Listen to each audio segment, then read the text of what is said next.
Hey guys, কি খবৰ? আজি আপোনালোকৰ মাজলৈ এটা নতুন ভিডিঅ' লৈ আহিছোঁ। যদি ভিডিঅ'টো চাই ভাল লাগে, like, comment, share and subscribe কৰি দিব। অসমত জনপ্ৰিয় অভিনেত্ৰী অনন্যা কাশ্যপৰ ঘৰখন আপোনালোকে বাৰু দেখিছেনে? আজি মই আপোনালোকৰ মাজলৈ লৈ আহিছোঁ অসমত জনপ্ৰিয় অভিনেত্ৰী অনন্যা কাশ্যপৰ সপোনৰ ঘৰখনৰ এটা সুন্দৰ ভিডিঅ'।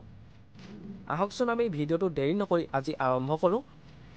আপোনালোকে যদি জনপ্ৰিয় অভিনেত্ৰী অনন্যা কাশ্যপৰ অভিনয় চাই ভাল পায়, ভিডিঅ'টোত লাইক এটা কৰি দিব।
আমাৰ আজি ভিডিঅ'টো ইমানেই আছিল। যদি ভিডিঅ'টো চাই ভাল লাগিলে যিমান পাৰে শ্বেয়াৰ কৰি দিব আৰু নতুনকৈ চেনেলটো কোনোবা আহিছে যদি ছাবস্ক্ৰাইব কৰি ল'ব। আজিলৈ বাই বাই।